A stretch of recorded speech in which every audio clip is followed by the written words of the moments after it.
Labas vakaras, mėlyjeji. Susitinku su jumis, keliaukime kartu į save. Mūsų šeštadienio vakarą. Ir šiandien kalbėsime vaikystės patirtis ir pasitikėjimo savimi stoka. Kaip psichodrama padeda atkurti ryšį su savimi. Taigi, sveikinuosi dar kartą. Prisijungus labai džiaugiuosi, kad vėl esame kartu. Aš esu Rūta Janulevičienė, psichodramos vadovo praktikė, supervizuojama, psichogenealogijos ir transgeneracinės terapijos praktikė. Ir kviečiu Jūs į dar vieną mūsų laidos Keliaukime kartu į save susitikimą. Praeitoje laidoje kalbėjome apie tai, kodėl kartais taip sunku pasakyti ne ir kaip mūsų gyvenime veikia skirtingi vaidmenys. Šį vakarą kviečiu pažvelgti dar giliau. Noriu pakalbėti apie tai, kaip vaikystėje formuojasi mūsų santykis su savimi. Kodėl vieni žmonės pasitiki savimi, o kiti nuolat abejoja savo verte. Kodėl vieni po klaidos pasako sau nieko tokio, kitą kartą pavyks, o kiti išgirsta visai kitą vidinį balsą. Aš nepakankama ar nepakankamas. Per daugelį metų darbo su žmonėmis pastebėjau vieną dalyką. Žmonės dažnai ateina į terapiją sakydami, man trūksta pasitikėjimo savimi. Tačiau labai retai jie klausia, iš kur atsirado tas balsas, kuris man nuolat kartoja, kad esu nepakankamas ar nepakankama. O būtent ten labai dažnai ir prasideda terapinė kelionė. Psichodramos požiūriu mūsų santykis su savimi formuojasi santykiuose su kitais žmonėmis. Pirmiausia, su mūsų tėvais. Vėliau su mokytojais, su broliais ir seserimis, su bendraamžiais, su kitais mums svarbiais žmonėmis. Šiuose patirtyse pamažu gimsta mūsų vidinis pasakojimas apie save. Ar aš esu pakankamas? Ar esu vertas meilės? Ar galiu būti savimi? Laikui bėgant šie atsakymai tampa mūsų vidiniu balsu. Kartais jis mus palaiko, o kartais tampa griežčiausiu mūsų kritiku. Vienas svarbiausių psichodramos metodų yra vaidmenų apsikeitimas. Psichodramos kūrėjas Jakobas Levi Moreno sukūrė metodą vadinamą vaidmenų apsikeitimu arba role reverse. Tai vienas svarbiausių psichodramos metodų ir kasdienybėje mes situacijas matome tik savo akimis. Žinome, ką jaučiame, ką galvojame, kaip suprantame kitą žmogų, tačiau labai retai sustojame ir pabandome pažvelgti į situaciją kitu kampu. Vaidmenų apsikeitimas leidžia trumpam simboliškai išeiti iš savo įprastos perspektyvos, ne tam, kad pateisintume kitą žmogų, ne tam, kad spėtume, ką jis galvojo ar jautė. Mes to negalime žinoti. Šio metodo tikslas yra praplėsti mūsų matymą. Kartais būtent tada atsiranda daugiau supratimo, daugiau aiškumo, daugiau atjautos. Ir labai dažnai daugiau supratimo apie save. Jakob Levi Moreno tikėjo, kad žmogus keičiasi ne vien tada, kai supranta savo istoriją. Jis keičiasi tada, kai įgyja naują patyrimą. Todėl psichodrama nėra vien pokalbis apie gyvenimą. Tai galimybė pažvelgti į savo gyvenimą naujų kampų ir atrasti daugiau laisvės rinktis, kaip gyventi šiandien. Šiandien noriu pasidalinti vieną tikrą terapinę istoriją, kuri mano manimu labai gražiai parodo, kaip gali keistis žmogaus santykis su savimi. Klientė davė aiškų sutikimą pasidalyti savo patirtimi edukaciniais tikslais. Siekiant apsaugoti jos privatumą, vardas pakeistas į Laura. O visos atpažįstamos detalės yra pakeistos arba praleistos. Ši istorija nėra apie tai, kad žmoguje kažkas buvo negerai. Ji yra apie tai, kaip vaikystėje patirti santykiai pamažu tampa santykiu su pačiu savimi. Laura kreipėsi į terapiją dėl pasitikėjimo savimi stokos. Ji jautėsi pažeidžiama, bendraudama su žmonėmis dažnai užsidarydavo. Sudėtingose situacijose norėdavo pasitraukti. Tačiau labiausiai mane palietė ne šie sunkumai, labiausiai mane palietė jos vienas sakinys. Man sunkiausia buvo tai, kad jaučiausi viena. Kartais žmogų supa daug žmonių. Jis turi šeimą, draugų, kolegų, tačiau vis tiek jaučiasi vienišas, nes didžiausia vienatvė ne visada yra kitų žmonių nebuvimas. Kartais didžiausia vienatvė atsiranda tada, kai prarandame ryšį su savimi. Laura papasakojo, kad dažnai lygino save su kitais, jautėsi prastesnė. Labai jautriai reaguodavo į kritiką, o jei kas nors nepasisekdavo, pirmiausia kaltindavo save. Po truputį terapijos metu ji pradėjo pastebėti, kad didžiausias sunkumas buvo ne tik tai, kas vyksta aplinkui. Svarbiausia buvo tai, kaip ji kalba pati su savimi.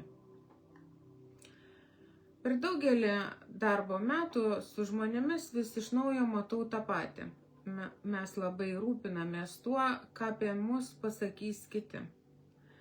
Tačiau daug rečiau susimastome, ką apie save sakome patys. O juk būtent tas vidinis balsas mus lydi kiekvieną dieną. Jis pasitinka mus ryte, jis kalba, kai suklystame, kai nepavyksta, kai kažkas nepasiseka. Kartais jis padrąsina, o kartais tampa griežčiausiu mūsų kritiku. Labai dažnai tas vidinis balsas neatsiranda iš niekur. Jis pamažu formuojasi mūsų gyvenimo patirtyse. Iš žodžių, kuriuos girdėjome, iš santykių, kuriuos patyrėme, iš to, kaip į mus buvo reaguojama. Ir kartais iš to, kaip tai mes išgirdome. Todėl terapija nėra apie tai, kad žmogui pasakytume tiesiog labiau pasitikėk savimi. Ji yra apie galimybę pamažu kurti kitokį santykį su savimi. Vieną dieną Laura parašė sakinį, kuris, man atrodo, labai gražiai apibendrina jos terapinę patirtį. Ji parašė, man svarbiausia buvo tai, kad išmokau palaikyti pati save ir užmezgiau ryšį su savimi. Vėliau savo refleksijoje ji parašė dar vieną mintį, kuri mane labai palietė. Ji rašė, yra svarbu, kaip kalbu pati su savimi, rodydama savo meilę ir supratingumą, pati padedu savo augti. Palaikydama save turiu daugiau jėgų pasiekti tai, apie ką svajoju. Man atrodo, tai yra vienas gražiausių terapijos tikslų. Netapti tobulu, niekada nebeklysti, o tapti žmogumi, kuris net ir sunkiausiamis akimirkomis lieka savo pusėje.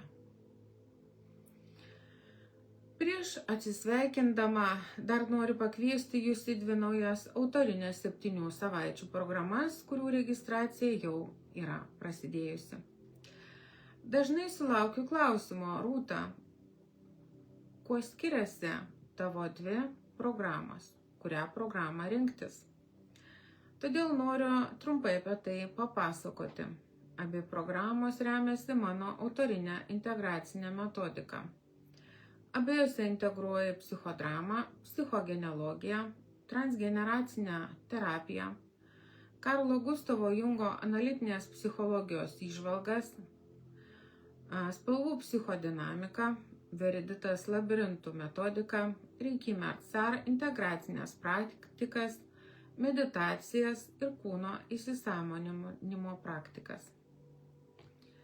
Pirmoji programa 7 energijos individualizacijos kelias per čakrų simboliką prasideda rugpjūčio 3 dieną. Jis skirta tiems, kurie nori geriau pažinti save per čakrų simboliką. Kiekvieną savaitę keliausime per vieną žmogaus psichologinės raidos etapą, nuo saugumo ryšio su kūnu iki savasties.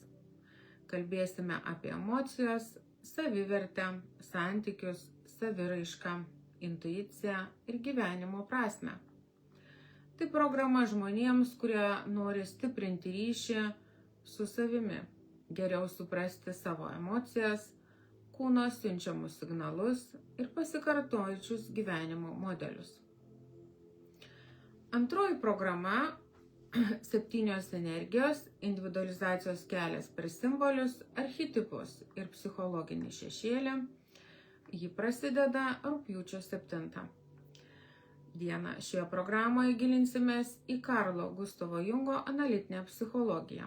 Daugiau dėmesio skirsime archetipams, simboliams, psichologiniam šešėliui ir pasikartojantiems gyvenimo scenarijams.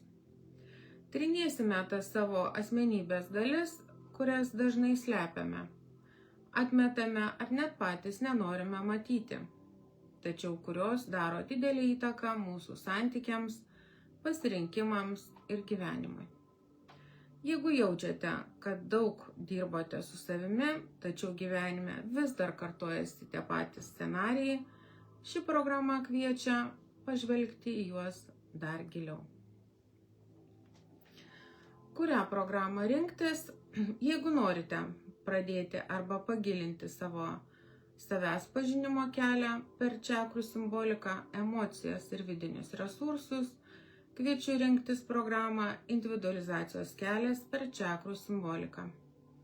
Jeigu jaučiate, kad norite giliau tyrinėti pasąmonę, archetipus, psichologinį šešėlį ir individualizacijos procesą, tuomet jums artimesnė gali būti programa individualizacijos kelias per simbolius, archetipus ir psichologinį šešėlį.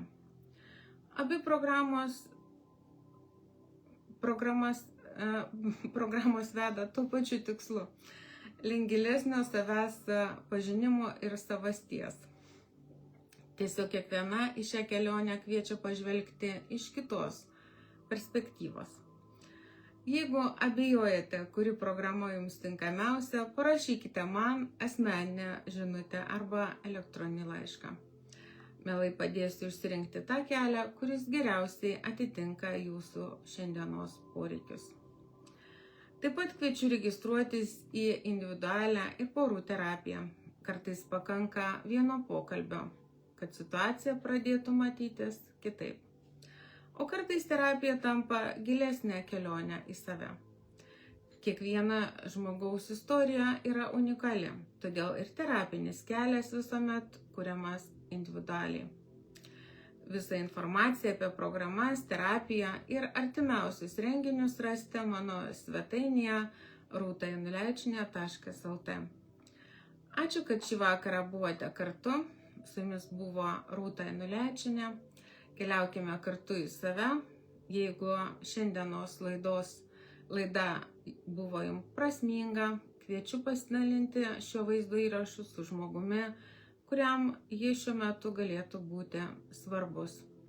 Kartais vienas pasidalinimas gali pasiekti žmogų, kuris šiandien ieško daugiau supratimo, vilties ar drąsos pasirūpinti savimi. Taip pat kviečiu parašyti komentaruose, kokie šios laidos mintis jūs labiausiai palietė. Man labai įdomu skaityti jūsų įžvalgas ir kartu kurti bendruomenę, kurioje galime mokytis vieni iš kitų. Ačiū, kad esate kartu.